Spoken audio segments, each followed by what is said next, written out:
बड़ा मशहूर वाकया है। बारिश का मौसम था, बनी इसराइल के 3 लोग घूमने गए, बारिश होने लगी। तीनों एक पहाड़ की गुफा में जाके छुप गए। एक बड़ी सी चट्टान आई और पहाड़ की गुफा के द्वार को बंद कर दिया, दरवाजे को बंद कर दिया। तीनों अंदर कैद हो गए। तीनों ने आपस में सलाह मशवरा किया, ये तो बहुत बड़ी मुसीबत आ गई, इतनी बड़ी चट्टान दरवाजे पर आ गई, हम बाहर नहीं निकल सकते। तीनों लोगों ने तय किया, हम लोग अपने अपने नेक अमल का वसीला लगा के अल्लाह से दुआ करेंगे। लोग बोलते हैं अहले हदीस वसीला नहीं मानता। अरे कौन कहता है अहले हदीस वसीला नहीं मानता? अहले हदीस असली वसीला मानता है, नकली नहीं मानता है। जो वसीला कुरान से साबित है, जो नबी से साबित है, अहले हदीस उसको मानता है। अपनी नेकी का वसीला लगाओ भाई, कुछ ऐसी नेकी करो जो सिर्फ तुमको पता हो, अल्लाह को पता हो। मगर ये तो होगा नहीं। गरीब को कंबल बांटोगे तो फोटो खींचोगे, बेवा को राशन दोगे तो फोटो खींचोगे, नेकी करके फेसबुक पे डालोगे, नेकी करके इंस्टाग्राम पे डालोगे, नेकी करके स्नैपचैट पे डालोगे। कुछ नेकी ऐसी करो जो सिर्फ आपको मालूम हो और अल्लाह को मालूम। जुमा का दिन परसों है। जुमा के दिन आप फजर की नमाज में मस्जिद में जाएंगे। इमाम साहब फजर की नमाज की दूसरी रकात में सूरह दहर पढ़ेंगे और सूरह दहर में ये आयत भी आप सुनेंगे, वयुतइमून अत्तआम अला हुब्बिही मिस्कीनौ व यतीमौ व असीरा।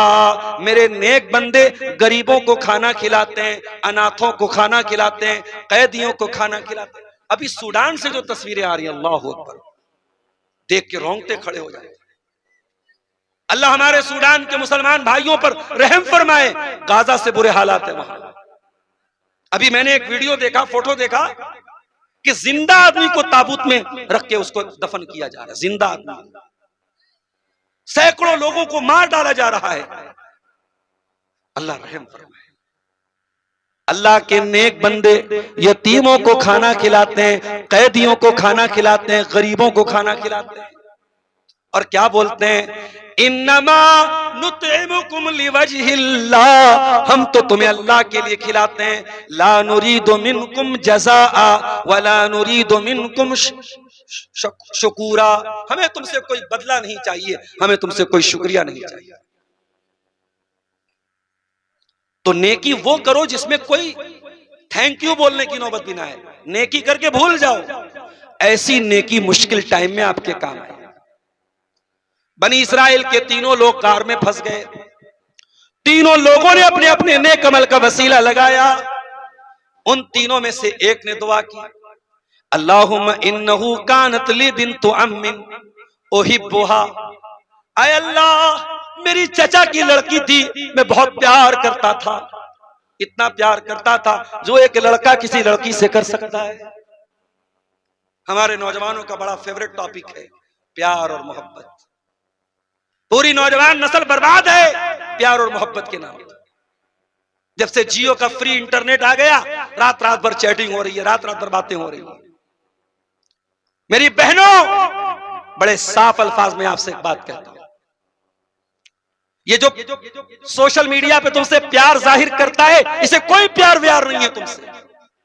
ये वासना का भूखा है, ये शरीर का भूखा है, ये तुम्हारी इज्जत के साथ खेलना चाहता है। जिसे तुमसे प्यार होगा वो जिना करके तुमको जहन्नम में लेके नहीं जाएगा, वो निकाह करके तुमको लाइफ पार्टनर बनाएगा और जन्नत में लेके तुम्हें अपने साथ जाएगा। तुम इस्लाम की नजर में रानी हो, और रानी वो होती है जिससे मिलने के लिए उसके पीए से मिलना पड़ता है। वो तो नौकरानी होती है, उसे कोई भी मिल सकता है, मगर रानी से हर कोई नहीं मिल सकता। बिहार की मुख्यमंत्री राबड़ी देवी थी जब, तो राबड़ी देवी से मिलना आसान नहीं था, पूरा प्रोटोकॉल था। राबड़ी देवी आम जगहों पे खड़ी भी नहीं होती थी। आज एक स्टेट की चीफ मिनिस्टर वो अगर बन जाए औरत, तो उस तक पहुंचने के लिए हमें बहुत पापड़ बेलने पड़ते। इस्लाम कहता है कि ऐ औरत, तू किसी चीफ मिनिस्टर से कम थोड़ी है, तू किसी मिनिस्टर से कम थोड़ी है। कोई भी लड़का आए और तुझे आई लव यू बोल के तुझे लेके चला जाए, नहीं, तू इतनी सस्ती नहीं है, तू इतनी हकीर नहीं है, तू नौकरानी नहीं है, तू रानी है। और रानी से मिलने के लिए उसके पीए से मिलना पड़ता है। तुझसे मिलने के लिए तेरे बाप से मिलना पड़ेगा, तेरे भाई से मिलना पड़ेगा। प्रोसीजर, जो प्रोसेस है, जो तरीका है, वो फॉलो करना पड़ेगा। रिश्ता भेजना पड़ेगा, तेरा बाप मंजूर करेगा तब तू उसकी बीवी बनेगी। नाजायज तरीके से जो प्यार मोहब्बत कर रहा है ना, वो तुमको जहन्नम में लेके जा रहा है। ये बात अपनी बहनों से कहना चाहता। उसने कहा, अल्लाह, मेरी चचा की लड़की थी, मैं बहुत प्यार करता था, लेकिन प्यार का मतलब क्या था? मैं उसे हासिल करना चाहता था, उसके साथ अपनी शारीरिक भूख मिटाना चाहता था, उसके साथ बदकारी करना चाहता था, गलत काम करना चाहता था, मौका नहीं मिल रहा था। आय अल्लाह, 1 साल गांव में सूखा पड़ गया, अनाज के दाने दाने को लोग तरस गए। चाचा की लड़की मेरे पास आई, मुझसे मदद की भीख मांगने लगी। मैंने कहा, जरूर तुम्हारी मदद करूंगा, मगर तुम्हें मेरी बरसों की तमन्ना पूरी करनी पड़ेगी। अपनी इज्जत मेरे हवाले करनी पड़ेगी, अपनी आबरू मेरे हवाले करनी पड़ेगी। मरता क्या ना करता, चचा की लड़की मजबूरी में तैयार हो गई। अय अल्लाह, मैंने 100 दिरहम भी उसको दे दिए और मैं तैयार हो गया। उसके साथ गलत काम करने के लिए मैं भी तैयार, वो भी तैयार। ऐन मौके पर लड़की के मुंह से निकला, इत्तक़िल्लाह वला तफ़ुज़्ज़ल खातम इल्ला बिहक़्क़िही। ऐ मेरे चचा के लड़के, अल्लाह से डर और वो चीज न इस्तेमाल कर जिस चीज की तुझे इजाजत हासिल नहीं है। मैं तेरी बीवी नहीं, मैं तेरे निकाह में नहीं, मैं तेरे लिए हराम हूं और तू मेरे साथ ज़िना करना चाहता है। अल्लाह के वास्ते ऐसा काम ना कर। अय अल्लाह, जब उस लड़की के मुंह से तेरा नाम मैंने सुना, मेरी सारी गुनाह की लज्जत खत्म हो गई। मैं फौरन गुनाह से बाज आ गया। मैंने उस लड़की को जाने दे दिया, मैंने 100 दिरहम भी दे दिए और मैंने जाने भी दे दिया। आय अल्लाह, ये काम मैंने तेरे डर से किया है, तो आज हमारी इस मुसीबत को दूर कर दे। अल्लाह ने दूर कर दिया उनकी मुसीबत। पता ये चला, ईमान वाले वो होते हैं जब अल्लाह का नाम लिया जाए उनके दिल कांप जाते हैं। इन्नमल मोमिनून अल्लज़ीना इज़ा ज़ुकिरल्लाहु वजिलत क़ुलूबुहुम।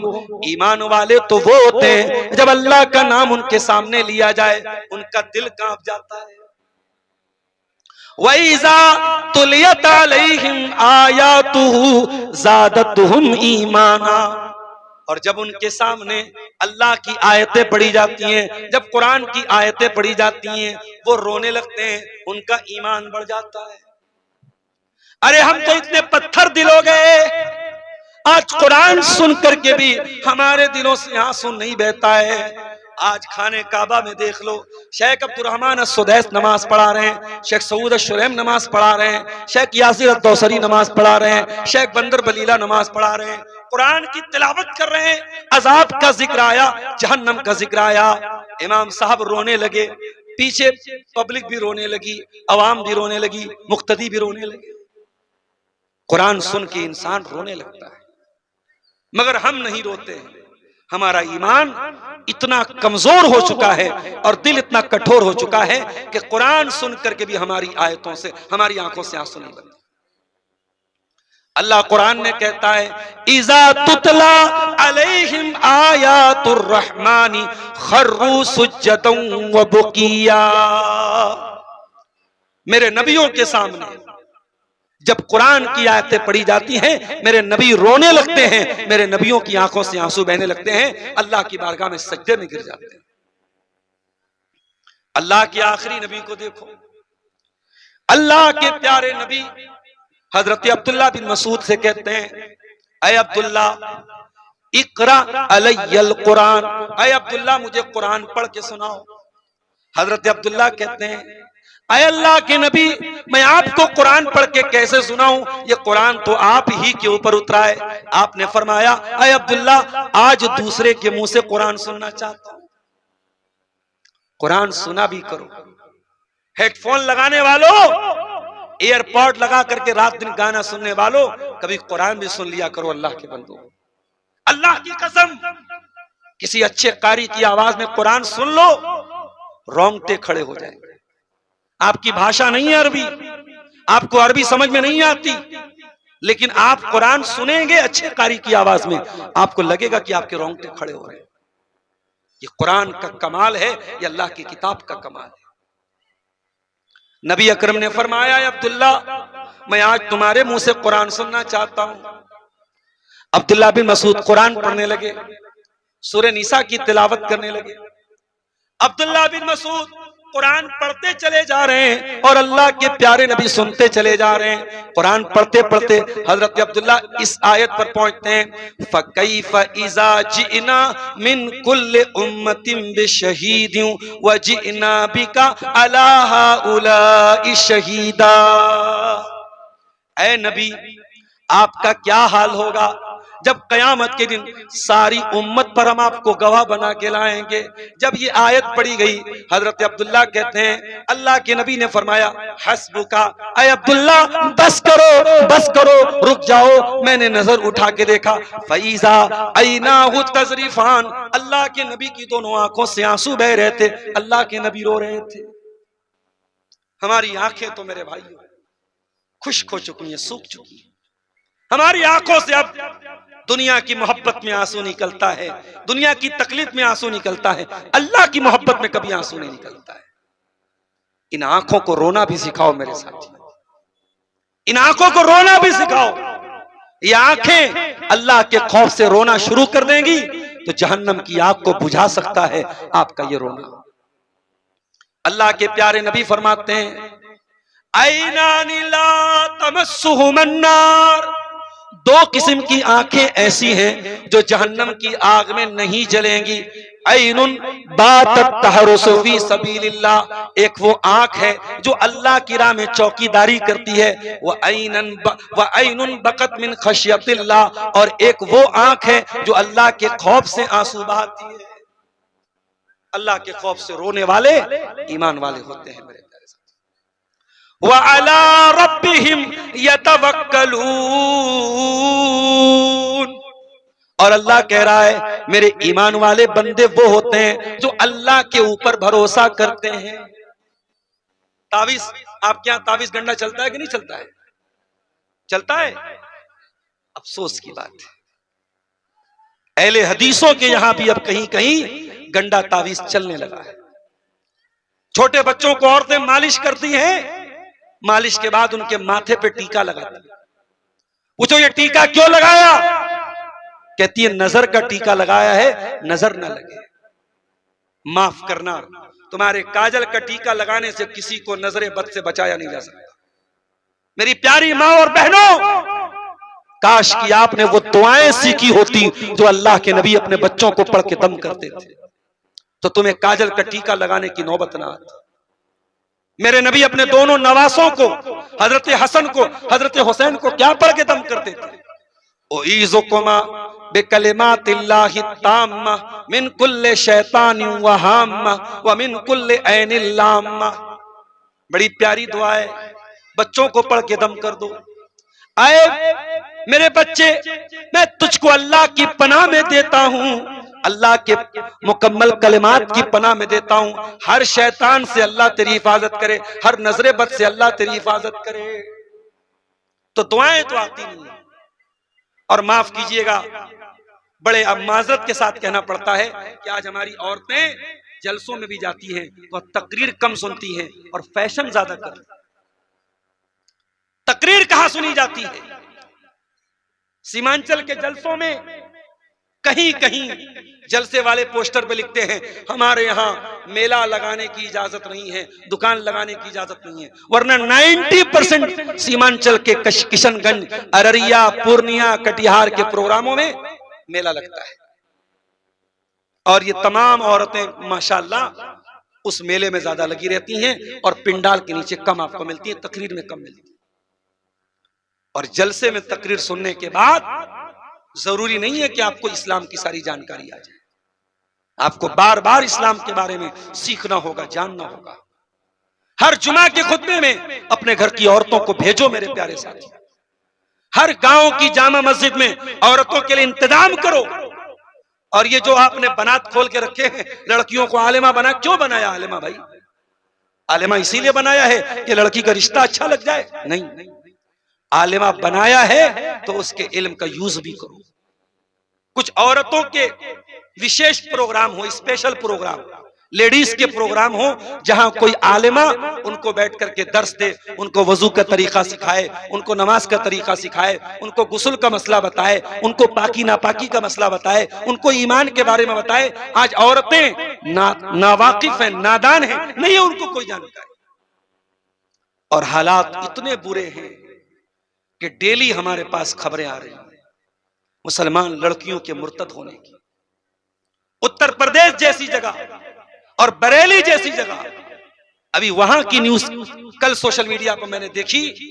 नेहा नाम की एक मुसलमान लड़की, एक गैर मुस्लिम लड़का जो वहां मजदूरी करने आता था, पेंट करने आता था, उसके साथ मुसलमान लड़की का अफेयर हुआ और 3 महीने तक बगैर शादी के उस गैर मुस्लिम लड़के के साथ वो रह रही थी, जिसको समाज में लिव इन रिलेशनशिप कहा जाता है। हराम तरीके से, नाजायज तरीके से बगैर शादी के उसके साथ रह रही थी। और अब वही लड़की बयान दे रही है कि मैं धर्म परिवर्तन कर रही हूं, आज से मैं नेहा कुमारी हूं, मेरा नाम नेहा अंसारी नहीं है, मैं नेहा कुमारी हूं, मैं इस्लाम को छोड़ रही हूं। और फिर ये भी मीडिया के सामने बयान दे रही है कि मेरे माँ बाप मुझको धमकी दे रहे हैं। अफसोस की बात है मेरे साथी, हम आम बबूल का पेड़ लगा के आम तो नहीं तोड़ सकते मेरे साथी। हम जो बोएंगे वही तोड़ेंगे। हम जिस चीज की खेती करेंगे पैदावार भी उसी चीज की होगी। अपनी औलाद को अगर दीन नहीं सिखाया है, इसी कटिहार के एक इलाके में एक साहब के यहां मैं गया, उन्होंने बड़े फख्र से कहा, मौलाना साहब मेरे 4 बेटे हैं और मेरी इतनी बेटियां हैं और सबको मैंने आलिम बनाया है, सारी बेटियों को आलिमा बनाया है। मैंने कहा क्यों आपने बच्चों को आलिम बनाया? उन्होंने कहा कि मैं चाहता हूं जब मैं मरूं तो मेरे बच्चों में कोई ऐसा न हो कि जो मेरा जनाजा न पढ़ा सके। मैं जब मरूं तो मेरे सारे बेटे इस लायक हों कि कोई भी आगे बढ़ के मेरा जनाजा पढ़ा सकता हो। मैं अपनी औलाद को ऐसा बना के जाऊं। दुनिया में ऐसे बाप भी होते हैं मेरे साथी, ऐसे बाप बनो, अपने रब पर भरोसा करने वाले बनो, तवक्कुल करने वाले बनो। तावीज, गंडा, कुछ लोग घरों में क्या करते हैं, घरों में वो गिनती और उल्टी सीधी गिनतियां वो लटका देते हैं खैर बरकत के लिए। घर में आप अगर बरकत चाहते हैं तो कुरान की आयतों को पढ़ने से बरकत आएगी, कुरान की आयतों को लटकाने से बरकत नहीं आएगी। 1 हफ्ते से लगातार मेरी तकरीर हो रही है, गला मेरा बिल्कुल बैठा हुआ था। मैं डॉक्टर के यहाँ गया, होम्योपैथी की उसने दवा दी। अब वो दवा मैं गले में लटका लूंगा तो मुझे आराम नहीं मिलेगा, दवा पीने से आराम मिलेगा। कुरान करीम शिफा है, मगर कुरान को पढ़ने से आपको शिफा मिलेगी, कुरान को लटकाने से शिफा नहीं मिलेगी। ईमान वाले वो हैं जो अपने रब के ऊपर भरोसा करते हैं, तवक्कुल करते हैं मेरे प्यारे साथी। और आगे बढ़िए, कुरान कहता है अकीमुस्सला, नमाज कायम करो। ऐ अल्लाह मैं बीमार हूं, मैं खड़ा होकर नमाज नहीं पढ़ सकता, क्या मैं बैठ के पढ़ सकता हूं? अल्लाह के नबी फरमाते हैं जो खड़ा होके नहीं पढ़ सकता वो बैठ के पढ़ेगा, जो बैठ के भी नहीं पढ़ सकता वो लेट के पढ़ेगा, और जो लेट के भी नहीं पढ़ सकता है, अल्लामा इब्ने बास का फतवा मौजूद है, इंटरनेट पे जाके सर्च कर लेना। अगर एक इंसान आईसीयू में है, जहां वजू नहीं कर सकता है, तयम्मुम नहीं कर सकता है, रुकू नहीं कर सकता है, सजदा नहीं कर सकता है, लेकिन अगर होश व हवास में है तो अल्लामा इब्ने बास का फतवा है कि वो भी नमाज पढ़ेगा, बगैर वजू के पढ़ेगा, बगैर तयम्मुम के पढ़ेगा, आंखों के इशारे से पढ़ेगा। जब तक दिमाग काम कर रहा है, जब तक होश व हवास कायम है, उसको नमाज पढ़ना है मेरे। कभी अपने दिल पे हाथ रख के बताओ, आपके पास नमाज न पढ़ने का क्या बहाना? आपके गांव की मस्जिद में रात भर प्रोग्राम होता है और सुबह फजर की नमाज में 4 मुसल्ली होते हैं, ऐसा क्यों होता है मेरे साथ? मस्जिद तो बना ली शब भर में ईमा की हरारत वालों ने, मस्जिद तो बना ली शब भर में ईमा की हरारत वालों ने, मन अपना पुराना पापी था बरसों में नमाजी बन न सका। नमाज न पढ़ने का कोई बहाना नहीं है मेरे साथ। मेरी प्यारी माँ और बहनों, नमाज न पढ़ने का आपके पास कोई बहाना नहीं। मेरी 3 बेटियां हैं, अभी छोटी वाली बेटी मेरी तकरीबन 2.5 साल की हो चुकी है। उसकी पेशाब वगैरह करती है तो वो पैम्पर जो आता है, पैम्पर हर महीने मुझे पैम्पर मंगाना होता है। नबी के दौर में पैम्पर नहीं था, सहाबा के दौर में पैम्पर नहीं था, बच्चे और बच्चियां माँ बाप की गोद में पेशाब करते थे। मगर आप कोई एक हदीस लाके दिखा दीजिए कि सहाबी ने या सहाबिया ने इस वजह से नमाज नहीं पढ़ी कि बच्चे ने पेशाब किया।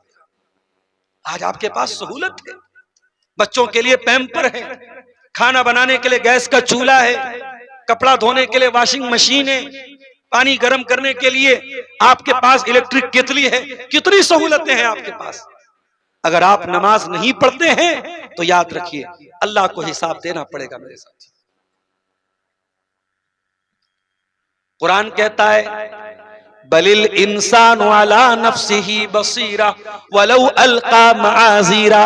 इंसान चाहे जितना भी बहाना कर ले, इंसान चाहे जितना भी उज्र पेश कर ले, इंसान को पता है कि मैं कितने पानी में हूं। इंसान खुद अपने ऊपर गवाह है। आपको मालूम है आप नमाज नहीं पढ़ रहे, आपकी कोई मजबूरी है कि नहीं है? मजबूरी नहीं है, हम लोगों ने मजबूरी बना कर। आप दुकानदार हैं, आप बिजनेसमैन हैं, आप डॉक्टर हैं, आप टीचर हैं, आप इंजीनियर, आप कुछ भी हैं, नमाज माफ नहीं आपकी। अभी उत्तर प्रदेश के लखनऊ में एक बहुत बड़े डॉक्टर के बारे में मुझको किसी ने बताया। 5 टाइम का नमाजी है वो डॉक्टर, अपना हॉस्पिटल है, बहुत बड़ा सर्जन है, डेली कई दर्जन ऑपरेशन करता है, लेकिन हर ऑपरेशन के पहले वजू करता है, 2 रकात नमाज पढ़ता है, सोमवार के दिन रोजा रखता है, जुमेरात के दिन रोजा रखता है, तहज्जुद का पाबंद है। और कौन है? डॉक्टर है। हमें आपके डॉक्टर बनने से प्रॉब्लम नहीं है मेरे भाइयों। फला पार्टी कह रही है मुसलमानों का विकास होना चाहिए, फला पार्टी कह रही है मुसलमानों का विकास होना चाहिए। मुसलमान का विकास सिर्फ पढ़ाई के जरिए नहीं होगा। मुसलमान का विकास सिर्फ डॉक्टर और इंजीनियर बना के नहीं होगा। हम कहते हैं आप डॉक्टर बने, ईमानदार डॉक्टर बने, अल्लाह वाले डॉक्टर बने। आप टीचर बने, ईमानदार टीचर बने, इंजीनियर बने, ईमानदार इंजीनियर बने। अभी मुजफ्फरपुर से लेके अररिया तक का 4 लेन का रोड पूरा चौपट है, पूरा चौपट हो चुका है रोड। और देश के जो परिवहन मंत्री हैं वो बड़े फख्र से कहते हैं बिहार की रोड तो अमेरिका के टक्कर की है। शर्म आनी चाहिए। पटना से 4 लेन से आप अररिया आएंगे, 700 रुपये का टोल आपको देना पड़ेगा। 700 रुपये का टोल देने के बाद भी जगह जगह गड्ढे बने। ये हमारे भारत का हाल है, हमारी व्यवस्था का हाल है, हमारे सिस्टम का हाल है। बेईमानी, करप्शन, घूस, रिश्वतखोरी कदम कदम पे है। हम ये चाहते हैं मेरे भाइयों कि आप मुसलमान बने और पढ़े लिखे, और पढ़ लिख करके जब आप इंजीनियर बने तो ईमानदार इंजीनियर बने, ठेकेदार बने तो ईमानदार ठेकेदार बने, डॉक्टर बने तो दीनदार डॉक्टर बने, वकील बने तो सच्चाई के लिए लड़ने वाले वकील बने, जज बने तो सही फैसला करने वाले जज बने। तो कुरान क्या कहता है? नमाज कायम। और आगे बढ़िए, कुरान कहता है रिजालुल्ला तुल्हीहिम तिजारतु वला बैउन अन जिक्रिल्लाहि व इकामिस्सलाह। मेरे नेक बंदे वो हैं, अल्लाह फरमाता है मेरे नेक बंदे वो हैं जिनका कारोबार उनको नमाज से गाफिल नहीं करता है। नमाज का टाइम होता है, वो टाइम से नमाज पढ़ते हैं, अपने कारोबार की वजह से, अपने बिजनेस की वजह से वो नमाज को नहीं छोड़ते हैं। कुरान कहता है वह आतु ज़का, ज़कात अदा करो।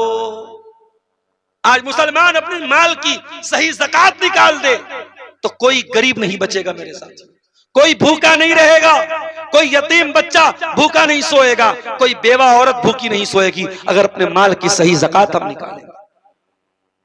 कुरान कहता है वल्लज़ीना यकनिज़ूना ज़हबा वल फ़िद्दता वला युनफ़िक़ूनहा फ़ी सबीलिल्लाहि फ़बश्शिरहुम बिअज़ाबिन अलीम।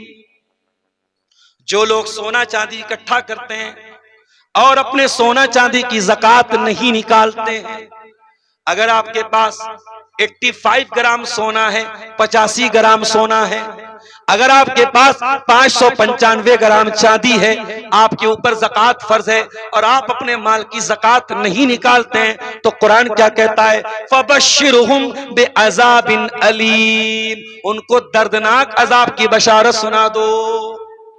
क्या अजाब होगा? यौम युहमा अलैहा फी नारी जहन्नम फतुक़वा बिहा जिबाहुहुम व जुनूबुहुम व ज़ुहूरुहुम हाज़ा मा कनज़्तुम लिअन्फुसिकुम फ़ज़ूक़ू मा कुन्तुम तकनिज़ून। जिस माल की ज़कात नहीं निकालोगे वो माल क़यामत के दिन जहन्नम की आग में तपाया जाएगा और उससे तेरी पेशानी को दागा जाएगा, तेरे पहलू को दागा जाएगा, तेरी पीठ को दागा जाएगा। तो ज़कात अदा करो मेरे साथ। कुरान आगे कहता है वला तक़रबुज़्ज़िना, ऐ ईमान वालों ज़िना के करीब न जाना। अल्लाह का यूजर गाइड, अल्लाह का यूजर मैनुअल कह रहा है ऐ मेरे बंदो तुम ज़िना के करीब भी न जाना। ऐ अल्लाह, क्या ज़िना इतना बड़ा पाप है? फरमाया हाँ बहुत बड़ा पाप है। अज़्ज़ानियतु वज़्ज़ानी फजलिदू कुल्ला वाहिदिम मिनहुमा मिअता जल्दा। ज़िना करने वाले मर्द को और ज़िना करने वाली औरत को अगर इस्लामी हुकूमत है तो 100 कोड़े मारे जाएंगे। अगर वो कुंवारे हैं, अगर कुंवारे हैं तो 100 कोड़े मारे जाएंगे, और शादीशुदा हैं और इस्लामी अदालत है, इस्लामी हुकूमत है तो पत्थरों से मार मार के खत्म कर दिया जाएगा। इतना बड़ा पाप है ज़िना। ऐ अल्लाह, लड़का जवान हो गया, लड़की जवान हो गई, उसके अंदर सेक्सुअल डिजायर्स हैं, उसके अंदर जिनसी ख्वाहिशात हैं, क्या उन ख्वाहिशात को वो दबा दे, खत्म कर दे, मार दे? फरमाया नहीं। या माशर शबाबी मन इस्तता मिनकुमुल बाअता फल्यतज़व्वज।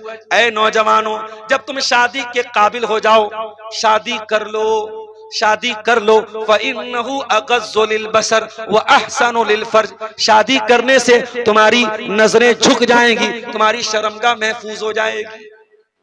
अच्छा, लड़के तो बोल भी देते हैं अपने बाप से, लड़के तो बोल भी देते हैं, लड़कियां बेचारी शर्मीली होती हैं, लड़कियां बोल भी नहीं सकती।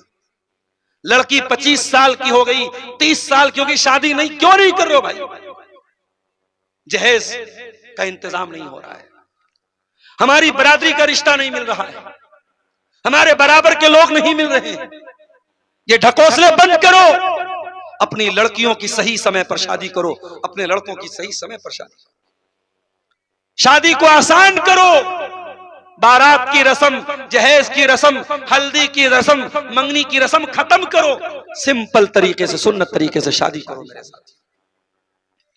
अल्लाह के प्यारे नबी फरमाते हैं इज़ा खतब इलैकुम मिम्मन तरदौना दीनहु व खुल्क़हु फज़व्विजूहु। जब तुम्हारे लड़के लड़कियों के लिए अच्छा रिश्ता मिल जाए, जब तुम्हारी लड़कियों के लिए अच्छा रिश्ता मिल जाए, लड़कियों की शादी कर दो। अगर ऐसा नहीं करोगे तकुन फितनतुन फिल अर्दी व फसादुन अरीस, तो जमीन में फितना फैल जाएगा, जमीन में फसाद फैल जाएगा। और फसाद फैल चुका है मेरे प्यारे साथी, फसाद फैल चुका है। इसी बिहार से मेरे पास फोन आता है, मौलाना साहब एक लड़की फला लड़के के साथ भाग गई, प्रेग्नेंट हो गई, अब क्या उस लड़के के साथ शादी हो सकती है? यह मसला पूछा जा रहा है समाज में, जबकि इस्लाम की नजर में अगर लड़की हमल से है उसकी शादी नहीं हो सकती है किसी के साथ। लेकिन हालात ऐसे पैदा हो रहे हैं जिनाकारी और बदकारी की वजह से मेरे साथी।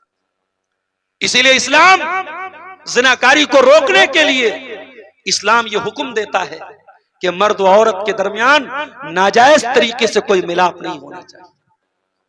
अल्लाह के प्यारे नबी फरमाते हैं, ला यखलुवन्न रजुलुन बिइम्रातिन इल्ला वसालिसुहुम शैतान। जब कोई मर्द किसी औरत के साथ अकेले में मिलता है तो तीसरा वहां शैतान जरूर होता है। अगर आपकी जवान लड़की लड़कों के बीच में रह के पढ़ रही है, गलत है। इस्लाम में कोई एजुकेशन की इजाजत नहीं है। इस्लाम में जवान लड़की लड़कों के साथ पढ़े, साथ में रह के पढ़े, इस बात की इजाजत नहीं है मेरे प्यारे साथी। इस्लाम बड़ा साफ सुथरा दीन है। देवर अपनी भाभी से चिपक करके, भाभी देवर के साथ चिपक करके बाइक पर जाए, ये इस्लाम में इसकी परमिशन नहीं है। साली अपने जीजा के साथ बाइक पर चिपक करके जाए, इस्लाम में इसकी इजाजत नहीं है। जिस तरीके से अपनी जवान बेटियों को तमाम गैर महरम लड़कों से पर्दा कराते हो, उसके जीजा से भी पर्दा करो, उसके देवर से भी पर्दा कराओ, उसके जेठ से भी पर्दा कराओ, उसके कजिन से, उसके खाला के लड़के, ताया के लड़के, मौसा के लड़के, मामू के लड़के, उनसे भी पर्दा कराओ। ये सब भी उसके लिए गैर महरम है। तो कुरान कहता है जिना के करीब मत जाओ। अल्लाह का यूजर गाइड कहता है जिना के करीब न जाओ। ये बहुत गलत रास्ता है, बहुत बुरा रास्ता है। अल्लाह की यूजर गाइड ये भी कहती है, ऐ ईमान वालो, ला ताकुलुर रिबा, सूद मत खाओ, सूद मत खाओ। छोटा छोटा अमाउंट, 10,000 रुपया, 5,000 रुपया, उसको भी आज मुसलमान सूद पर कर्जा ले रहा है। 20,000 का मोबाइल फाइनेंस करा रहा है, उस पर भी इंटरेस्ट दे रहा है। और मोबाइल बेचने वाला मुसलमान बाहर दिखता है 0% इंटरेस्ट। ये 0% इंटरेस्ट के नाम पे बहुत बड़ा फ्रॉड किया जा रहा है आपके साथ। कोई 0% इंटरेस्ट नहीं है। 10,000 का मोबाइल आप लेते हैं, बजाज फाइनेंस से लेते हैं, फाइनेंस करा के लेते हैं, 12,000 का पड़ता है। चलो ठीक है, 10,000 का नगद में मिल रहा है, 12,000 का उधार में मिल रहा है, कोई मसला नहीं, इस्लाम में जायज है। मगर मसला क्या है, अगर आपने महीने की पहली तारीख को EMI जमा नहीं की, अगले दिन 500 रुपया पेनाल्टी लग जाएगी, उसके अगले दिन 1,000 रुपया पेनाल्टी लग जाएगी। अगर आपने एक महीने तक EMI नहीं जमा की, अगले महीने फोन ब्लॉक हो जाएगा। ये जो तमाम चीजें हैं, ये सूद की शक्ल है, ये ब्याज की शक्ल है। और मेरे भाइयों, ब्याज इस्लाम में हराम है। जो लोग ब्याज खाएंगे कयामत के दिन पागल होकर के आएंगे। ला यकुमुना इल्ला कमा यकुमुल लज़ी यतखब्बतहु शैतानु मिनल मस। जैसे शैतान किसी को छू करके पागल कर दे, वो इंसान पागल होकर के उठेगा कयामत के दिन, जो ब्याज खोर होगा, जो सूद खोर होगा। आज छोटी छोटी जरूरतों में मुसलमान बैंक से कर्जा ले रहा है, मुसलमान सूद पर कर्जा ले रहा है, मुसलमान अपने ही मुसलमान भाई को सूद पर कर्जा दे रहा है। अल्लाह के वास्ते मेरे भाई, सूद से अपने दामन को बचाओ। ठीक है, सेविंग बैंक में हमारा खाता है, स्टेट बैंक में खाता है, बड़ौदा में खाता है, ICICI में खाता है, और सेविंग अकाउंट में हमको हर साल 5% 4% इंटरेस्ट मिल रहा है, कोई मसला नहीं, इंटरेस्ट मिल रहा है, हमारी मजबूरी है वो। हम इंडिया में बगैर खाता के कोई कारोबार नहीं कर सकते, लेकिन उस बैंक से मिलने वाला इंटरेस्ट भी आप उसको अपने इस्तेमाल में नहीं लाएंगे, किसी गरीब की मदद कर देंगे, किसी गरीब को दे देंगे, मस्जिद में नहीं देंगे, मदरसे में नहीं देंगे, किसी गरीब की, किसी को दवा इलाज की जरूरत है, किसी को खाने पीने की कमी है, किसी गरीब, बहुत गरीब आदमी की मदद कर देंगे, उसको अपने इस्तेमाल में या मस्जिद मदरसा में नहीं लाएंगे। और कुरान करीम हमसे एक बात यह भी कहता है, शराब मत पियो। इन्नमल खम्रु वल मैसिर वल अंसाब वल अज़लामु रिज्सुम मिन अमलि शैतान। शराब पीना ये शैतान का काम है, शैतान के काम से बचो, शराब से बचो, तुम तभी कामयाब हो सकते हो। आज मुसलमानों की बस्तियों में शराब धड़ल्ले से पी जा रही है। बहादुरगंज, किशनगंज, अररिया, पूर्णिया, फॉरबिसगंज, सिमराही, कौन सा इलाका है मुसलमानों का जहां मुसलमान शराब नहीं पीता है? किशनगंज के इसी इलाके में, मुसलमान के इलाके में ढाबे में गया, ढाबे पे लिखा था शराब पी के हमारे होटल में खाना ना खाएं। शराब, होटल का मालिक कौन था? मुसलमान था। मैंने कहा हाजी साहब ये आपने बाहर लगाया है शराब पी करके होटल में खाना ना खाएं तो लोग इस पर अमल करते हैं। कहा कि मौलाना साहब दुकान पे बैठ के तो नहीं पीता है मगर पी के आके मेरी दुकान पे बिरयानी खाता है। हम कहा ये बिरयानी कौन खाता है जो शराब पी के आता है? कहा कि 90% मुस्लिम आता है। क्या कीजिएगा, शराब आपका मुसलमान भाई पी रहा है, जिना आपका मुसलमान भाई कर रहा है। तो जो अल्लाह ने यूजर गाइड उतारा है उस यूजर गाइड के मुताबिक आप जिंदगी नहीं गुजार रहे हैं। और जब यूजर गाइड के मुताबिक आप जिंदगी नहीं गुजारेंगे तो आपकी जिंदगी की गाड़ी का एक्सीडेंट होगा, आप दुनिया में भी परेशान होंगे और आखिरत में भी परेशान। ये एक सवाल की पर्ची आई है मेरे पास, सवाल का जवाब दे दूंगा आपको। और अंतिम समय है, बहुत थोड़े से लोग बचे हैं क्योंकि मौसम ठंडा होने की वजह से धीरे धीरे लोग भी जा रहे हैं।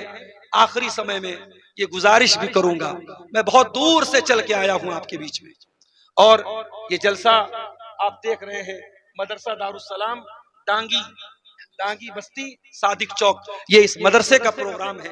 और शायद मैं पिछले साल भी यहाँ आया था और आप जानते हैं मैंने बहुत करीब से देखा है सीमांचल के ये जलसे कैसे होते हैं और ये मदरसे कैसे चलते हैं।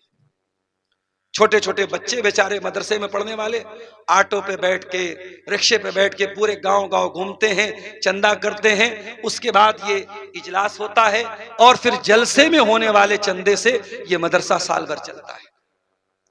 और कितने मदरसे ऐसे हैं कि अपने टीचर से बोल देते हैं कि जाओ चंदा करो तब तुमको सैलरी मिलेगी, तब तुमको तनख्वाह मिलेगी। ये बहुत बड़ी परेशानी की बात है, लेकिन ये मदरसे इनका वजूद भी हमको बचाना है मेरे भाई। इन मदरसों में आपके बच्चे कुरान सीखते हैं, हदीस सीखते हैं, नबी की बातें सीखते हैं। और यहां से पढ़ने के बाद कोई जामिया सल्फिया जाता है, कोई जामिया इमाम बुखारी किशनगंज जाता है, कोई सनाबिल जाता है, बड़ा आलिम बनता है, इदारे इलाके में बड़ा इदारा खोलता है, तालीमी काम करता है। ये इन्हीं छोटे छोटे मदरसों से पढ़ के बच्चे जाते हैं। इन मदरसों को चलाना, इन मदरसों को कायम रखना ये हमारी जरूरत भी है, हमारी मजबूरी भी है।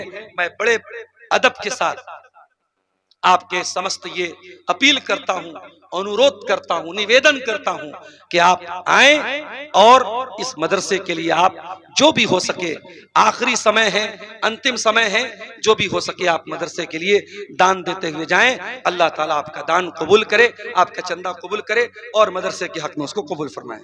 सवाल ये आया है कि क्या मस्जिद में माजूर शख्स कुर्सी में बैठ के जमात के साथ नमाज पढ़ सकता है? बिल्कुल पढ़ सकता है। और कुर्सी पे जब वो पढ़ेगा तो कुर्सी जरूरी नहीं कि बिल्कुल कोने में रखा जाए। अगर एक इंसान पहली सब कंप्लीट हो रही है और आखिरी में जगह बची है वहां पे कुर्सी लगा के पढ़ ले तो कोई बात नहीं। लेकिन अगर मान लो अभी सब पूरी नहीं हुई है और बीच में उसको नमाज पढ़ना है तो वो बीच में ही कुर्सी लगाएगा, वो अंतिम में लास्ट में कुर्सी नहीं लगाएगा। बीच में वो जमात में कुर्सी लगा के नमाज पढ़ेगा और वो सब पूरी मानी जाएगी, सब कटी हुई नहीं मानी जाएगी। ये बात याद रखिए, वो सब पूरी मानी जाएगी। तो ये चंद बातें कुरान और हदीस की रोशनी में मैंने आपके सामने रखी हैं। अल्लाह के यूजर गाइड कुरान की रोशनी में हमें क्या करना है और क्या नहीं करना है उस पर मैंने चंद बातें आपके सामने रखी हैं। दोनों सजदों के बीच में कौन सी दुआ पढ़ी जाए? देखिए दोनों सजदों के बीच में कई दुआएं साबित हैं। जो ज्यादा मशहूर दुआ है अल्लाहुम्मा अग़फ़िरली वरहमनी वहदिनी वआफ़िनी वरज़ुक़नी, एक तो ये दुआ आप पढ़ सकते हैं। और आसान दुआ अगर चाहते हैं रब्बिग़फ़िरली रब्बिग़फ़िरली रब्बिग़फ़िरली 3 मरतबा पढ़ लें, ये भी पढ़ सकते हैं। और इसके अलावा भी बहुत सारी दुआएं साबित हैं, लेकिन मशहूर दुआएं यही दोनों हैं। ज़ोहर और असर की नमाज में मुक्तदी सूरह फातिहा के अलावा दूसरी सूरत पढ़ेगा, अगर चाहे तो पढ़ सकता है, जरूरी तो उसके लिए सिर्फ सूरह फातिहा है। इमाम के पीछे जब आप नमाज पढ़ रहे हैं तो मुक्तदी के लिए कंपलसरी क्या है? सिर्फ सूरह फातिहा है। लेकिन अगर मुक्तदी चाहे ज़ोहर की नमाज में, असर की नमाज में, तो साथ में कोई सूरत, छोटी सूरत मिला के पढ़ सकता है, कोई हरज की बात इंशाअल्लाह नहीं है। तो मेरे प्यारे साथियों, आप से हम ये गुजारिश भी करते हैं कि मदरसे का ताउन आप करते हुए जाएं। और हम इस आखिर वक्त में, सुहाने वक्त में, रात के तकरीबन 1 बज चुके हैं, हम अल्लाह से दुआ करते हैं रब्बुल आलमीन हमें कहने सुनने से ज्यादा अमल की तौफीक अता फरमा, हमें इस्लाम में पूरे के पूरे दाखिल होने की तौफीक अता फरमा। ऐ अल्लाह हमारे इस स्टेट की तू हिफाजत फरमा, इस मुल्क की हिफाजत फरमा, हमें जालिमों के जुल्म से, शरीरों के शर से हमारी हिफाजत फरमा। हमें से जो बीमार हैं उनको शिफाए कामिला आजला अता फरमा, जो रोजी रोटी से परेशान हैं उनके कारोबार में बरकत नसीब फरमा। जब तक हम दुनिया में जिंदा रहें, इस्लाम पर जिंदा रहें और हमारा खात्मा ईमान पर हो। आमीन। रब्बना तक़ब्बल मिन्ना इन्नका अंतस समीउल अलीम व तुब अलैना इन्नका अंतत तव्वाबुर रहीम व सल्लल्लाहु तआला अला नबीना मुहम्मद व अला आलिहि व सहबिहि अजमईन। आइए आप हजरात मदरसे के लिए कुछ ताउन करते हुए जाइए, और ताकि भाई जो मिंबर पे है खामोशी तो मेहराब है सुनसान, हम कैसे मुसलमान हैं, हम कैसे मुसलमान। दुनिया की खुराफात में मगरूर हुए हैं, दुनिया की खुराफात में मगरूर हुए हैं, हम लोग तिलावत से बहुत दूर हुए हैं। दुनिया की खुराफात में मगरूर हुए हैं, हम लोग तिलावत से बहुत दूर हुए हैं। घर घर नजर आते हैं ताकों में ये कुरान, हम कैसे मुसलमान हैं, हम कैसे मुसलमान। होठों पे नहीं अब है दी के तराने, होठों पे नहीं अब है दी के तराने, जहनों में गूंजते हैं फकत फिल्मों के गाने। शैतान के पाबंद हुए आज के, शैतान के पाबंद हुए आज मुसलमान, हम कैसे मुसलमान हैं, हम कैसे मुसलमान। सदर मोहतरम, उलमाए किराम, मोहतरम बुजुर्गों, नौजवान साथियों, पर्दा नशीन माओ और बहनों, प्यारे बच्चों, आज के इस प्रोग्राम में मेरा वक्त 11:30 बजे से मुतय्यन किया गया था।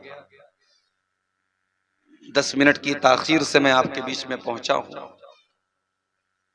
मौसम भी धीरे धीरे सर्दी का होता जा रहा है। 4 लेन से जब हम लोग गांव के रास्ते की तरफ बढ़े तो कोहरा भी नजर आने लगा। यानी हम ये कह सकते हैं कि अब प्रोग्राम बहुत देर रात तक चलाने का मौसम और माहौल नहीं है। जलसे के मुंतज़िमीन ने यह भी बताया कि परमिशन भी बहुत ज्यादा लंबा नहीं मिला है, प्रोग्राम को बहुत लंबा खींचने का प्लान नहीं है। मुझसे पहले आपने मुख्तलिफ उलमा के बयानात सुने, मैं आखिर में आपके बीच में बैठा हूं। मेरे बाद कोई और है नहीं है, शायद कोई नहीं है। आज के इस जलसे की आखिरी कड़ी के तौर पर मैं आपके सामने हाजिर हुआ। मैं ये चाहूंगा कुछ बातें, बहुत अहम बातें कुरान और हदीस की रोशनी में आपके सामने रखूंगा, लेकिन इस उम्मीद के साथ रखूंगा कि आप गौर से सुनेंगे, इत्मीनान से सुनेंगे। जब मैं ये महसूस करूंगा कि आप पिंडाल के नीचे से उठने लगे हैं, बेचैनी आपके ऊपर तारी हो रही है, मैं वहीं से व आखिर दावाना अल्हम्दुलिल्लाहि रब्बिल आलमीन कह के इजाजत ले। आप बैठे रहेंगे, शौक से सुनेंगे, तो मैं अपने टाइम से कुछ ज्यादा भी बोल सकता हूं, लेकिन आप अगर बेचैन हुए और बेकरार हुए तो फिर मुकर्रिर का ज़हन डिस्टर्ब होगा और बातें फिर मुंतशिर हो जाएंगी। कुरान करीम की दो आयतें, एक पहले पारे से और एक दूसरे पारे से मैंने आपके सामने पढ़ी है।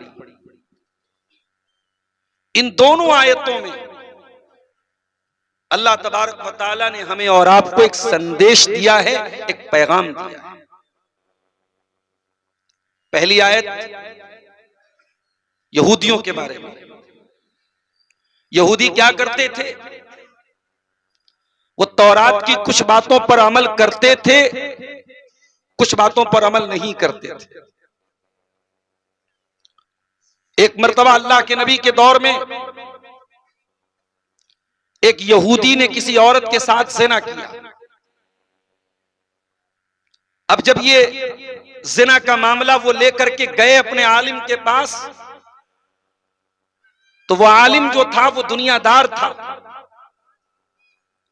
उसने तौरात की उस आयत के ऊपर उंगली रख दी जिस आयत में ज़िनाकारी करने वाले को पत्थरों से मारने की सजा दी गई है, रज्म की सजा दी गई है। उस आयत को वो छुपाने लगा। जब ये मामला अल्लाह के प्यारे नबी की अदालत में पहुंचा, आपने कहा वो आलिम झूठ बोल रहा है, उसने तौरात की उस आयत को छुपाया है। और आपने तौरात को मंगवाया और आपने वो आयत उनको दिखाई कि देखो तुम्हारी किताब में भी लिखा है अगर शादीशुदा मर्द औरत ज़िना करें तो उनकी सजा सजाए मौत है, उन्हें पत्थरों से मार मार के खत्म किया जाए। तो यहूदियों के यहां ये चीज थी, वो तौरात की कुछ बातों को मानते थे, कुछ को नहीं मानते थे। जो आसान बात होती थी मान लेते थे, जो मुश्किल बात होती थी जिस पर अमल करने में उनको कठिनाई आती थी, मुश्किल आती थी, उसको वो छोड़ देते थे।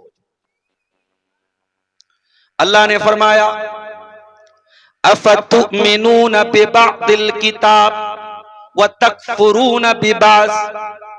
ऐ यहूदियों, तुम अल्लाह की किताब में डंडी क्यों मारते हो? तुम तौरात के कुछ हिस्से पर ईमान रखते हो और कुछ के ऊपर नहीं रखते हो। ऐ यहूदियों, कान खोल के सुन लो।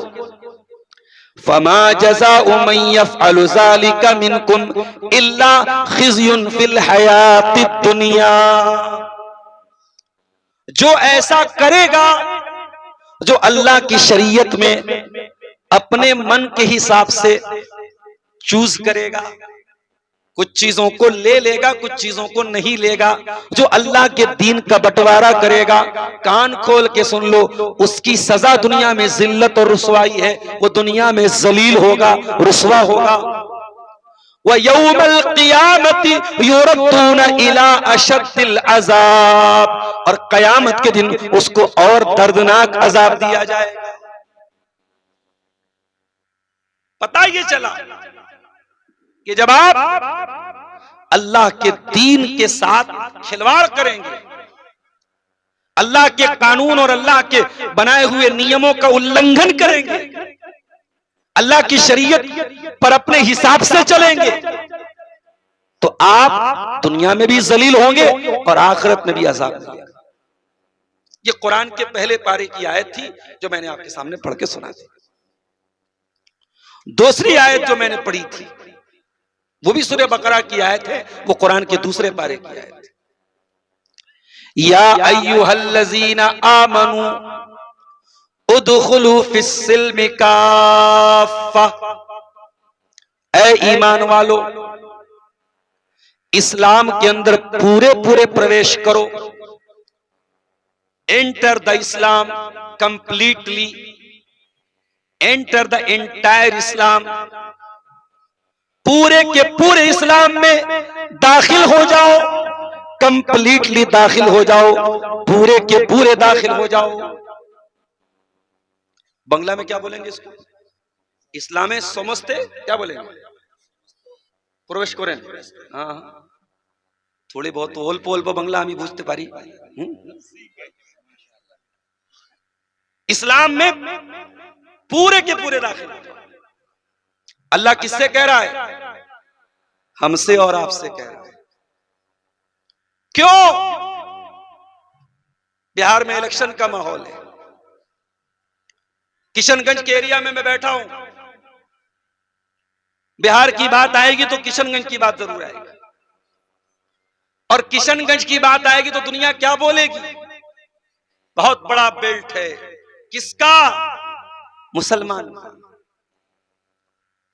दुनिया हमको और आपको मुसलमान जानेगी। दुनिया को क्या पता हम मुसलमान तो हैं, लेकिन अल्लाह हम सबको माफ करे। दुनिया की कोई बुराई ऐसी नहीं है जो आज मुसलमान के अंदर ना हो। शराब भी हम पी रहे हैं, जिना भी हमारे बीच में हो रहा है, भाई भाई की जमीन पर नाजायज कब्जा भी कर रहा है, पड़ोसी पड़ोसी की जमीन को हड़प भी रहा है, भाई अपनी बहन की जायदाद पर नाजायज कब्जा करके बैठा हुआ है, सूद भी खाया जा रहा है, शराब भी पी जा रही है, औरतें बेपर्दगी भी कर रही हैं।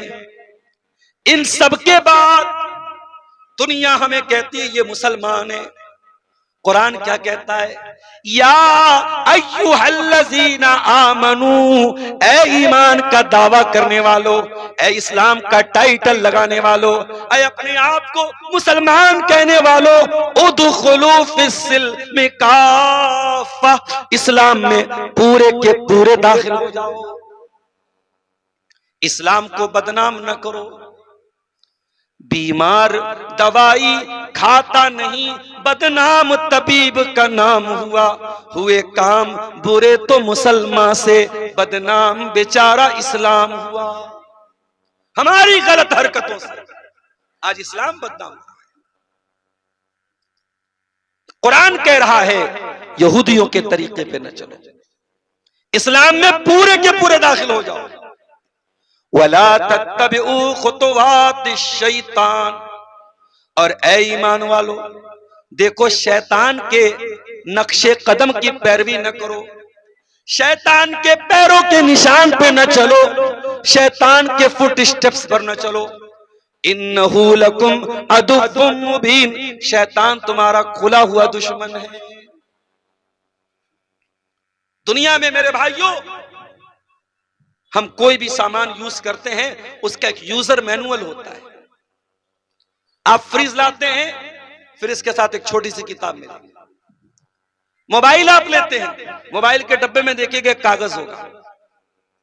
आपको मालूम है सब बातें, लेकिन वो उसमें बताया होगा चार्जिंग का पॉइंट यहां लगाना है, ईयरफोन यहां लगाना है, बैटरी यहां लगी है, ये कैमरा है, ये वो है, उसमें पूरे मोबाइल के बारे में समझाया गया। ये दुनिया का सिस्टम है कि हर चीज को समझाने के लिए एक यूजर गाइड दी जाती है। ऐ अल्लाह, तूने हमको पैदा किया, हमें पैदा करने के बाद तूने ऑक्सीजन बनाई ताकि हम सांस ले सके, तूने जमीन बनाई और जमीन के अंदर तूने ग्रेविटी बनाई। जमीन के अंदर ग्रेविटी ना होती तो हम लोग हवा में उड़ रहे होते। तूने आसमान से पानी बरसाया, हमने गन्ना बोया, हमने मक्का बोया, हमने गेहूं बोया, समय से खेती भी निकल गई। ऐ अल्लाह, तूने हमारी जीविका के लिए, हमारी रोजी रोटी के लिए, हमारी दुनिया की जिंदगी गुजारने के लिए तूने सारा प्रबंधन किया, सारा मैनेजमेंट किया।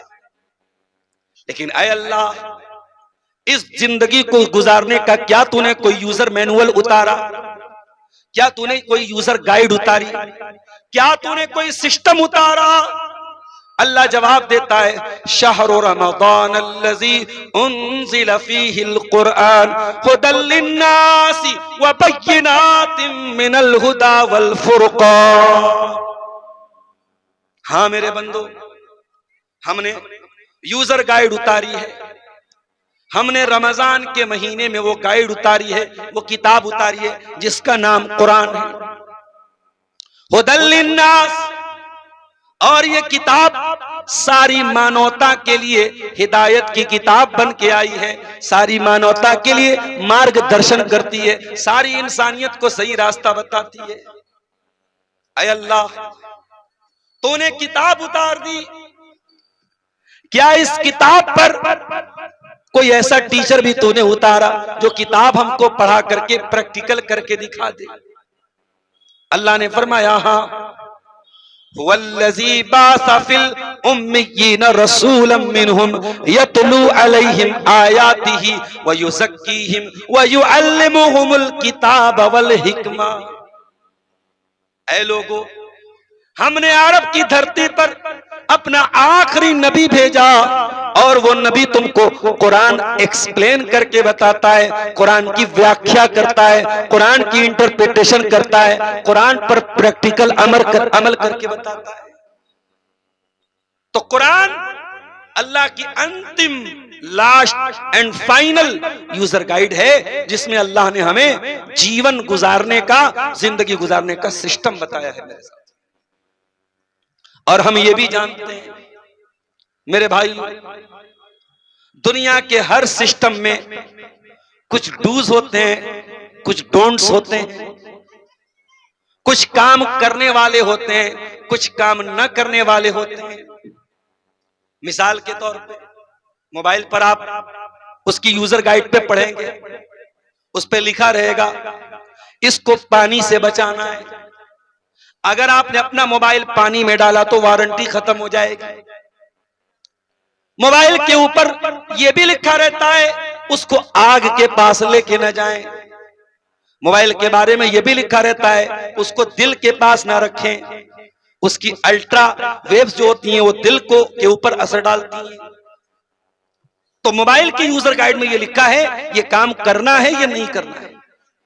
क्या जिंदगी गुजारने का जो सिस्टम है, क्या उसमें अल्लाह ने कुछ ऐसी गाइड, कुछ ऐसी नियमावली नहीं बनाई है, कोई ऐसी गाइडिंग नहीं बनाई है कि हमें क्या करना है क्या नहीं करना है?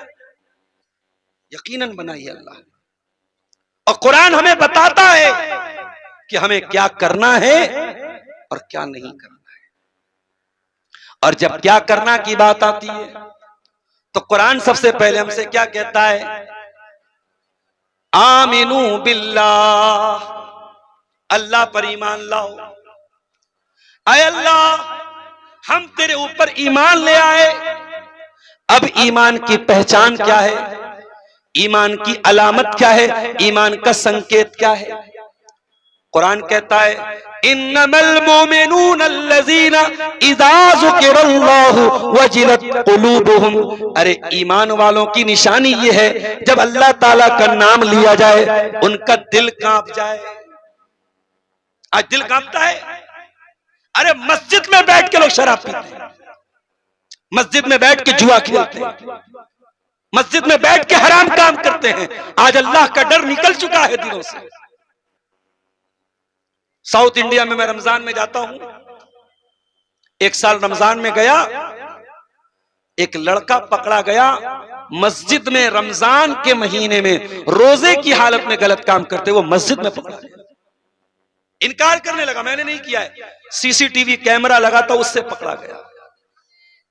हाय रे मुसलमान, तुझे दुनिया के कैमरे तेरी पोल खोल देते हैं। तू जरा सोच, जब इंसान का बनाया हुआ कैमरा तेरी पोल खोल देता है, अल्लाह का बनाया हुआ कैमरा कैसा होगा? अरे इंसान का बनाया हुआ कैमरा फेल हो सकता है, नाकाम हो सकता है, बंद हो सकता है। अल्लाह का कैमरा बंद हो बेना, अल्लाह का कैमरा कभी खराब नहीं होगा, कभी बंद नहीं होगा। कुरान कहता है व इन्ना अलैकुम लहाफिज़ीन किरामन कातिबीन यालमून मा तफ़अलून। ऐ मेरे बंदो, हमने तुम्हारे अमल को रिकॉर्ड करने के लिए किरामन कातिबीन को मुकर्रर किया है जो तुम्हारी एक एक एक्टिविटी को रिकॉर्ड कर रहे हैं। दुनिया में क्या होता है? अपराधी पकड़ा गया, जेल में डाला गया, कोर्ट में केस चला, जज को खरीद लिया, वकील को खरीद लिया, जेलर को पैसा दे दिया। आखिरत की अदालत में ऐसा कुछ होने वाला नहीं है। दुनिया में अपराधी अपने आप को बेगुनाह कहता है, कोई अपराधी अपने आप को अपराधी नहीं कहता है। लेकिन अल्लाह की अदालत में अपराधी का मुंह बंद कर दिया जाएगा। अल यौमा नख्तिमु अला अफवाहिहिम व तुकल्लिमुना अयदीहिम व तशहदु अर्जुलुहुम बिमा कानू यक्सिबून।